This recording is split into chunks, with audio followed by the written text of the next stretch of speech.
राधे राधे दोस्तों। आज मैं आपको इस वीडियो में गंगा और जमुना नामक 2 बहनों की कथा सुनाऊँगी। चलिए इस कथा को शुरू करते हैं। बहुत समय पहले की बात है। एक छोटे से गाँव में 2 बहनें रहती थीं, गंगा और जमुना। दोनों ही सरल स्वभाव की थीं, भक्ति भाव से भरी हुई थीं और बहुत ही परिश्रमी थीं।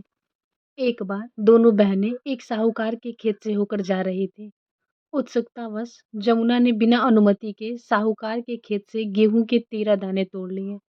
गंगा ने तुरंत जमुना को रोक दिया और कहा, बहन तूने यह क्या किया? तूने पराया अन्न बिना आज्ञा के लिए, अब तुझ पर ग्रहण लगेगा। जमुना ने जब इस ग्रहण से मुक्ति का उपाय पूछा तो तब गंगा ने बताया कि उसका यह अपराध तभी मिटेगा जब वह साहूकार के घर 12 वर्षों तक सेवा करेगी।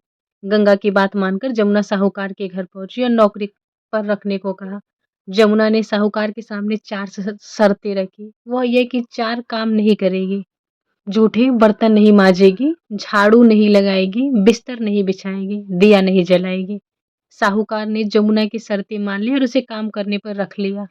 जब जमुना के 12 वर्ष पूरे हो गए तब कुंभ का मेला आया। साहूकार और साहूकारनी मेले में जाने लगे। जमुना ने साहूकारनी को एक सोने का टका दिया और कहा कि यह टका उसकी बहन गंगा को दे दे और उससे यह कहे कि वह गोरे-गोरे हाथों में हरी-हरी चूड़ियाँ पहन ले। मेले में साहूकार ने वह टका गंगा को दिया।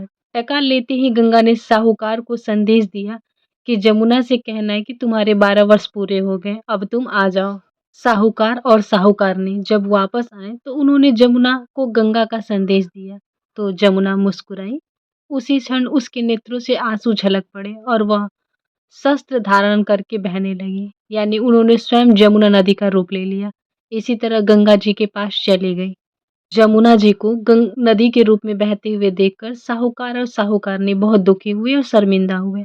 उन्हें एहसास हुआ कि उन्होंने स्वयं जमुना जी के घर का सारा काम करवाया और उन्हें पर भी ग्रहण लग गया है।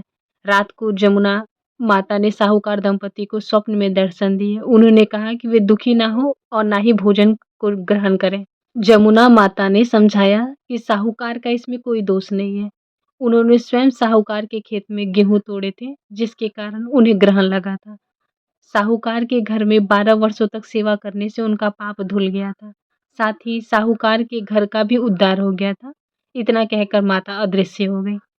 अगली सुबह जब साहूकार और साहूकारनी ने उठकर देखा तो उनके सारे घर में बहुत सारा धन हो गया था। तभी से यह मान्यता चली आई कि कोई भी गंगा जमुना माता की कथा श्रद्धा से सुनता है तो उसके जीवन से सभी ग्रहण मिट जाते हैं।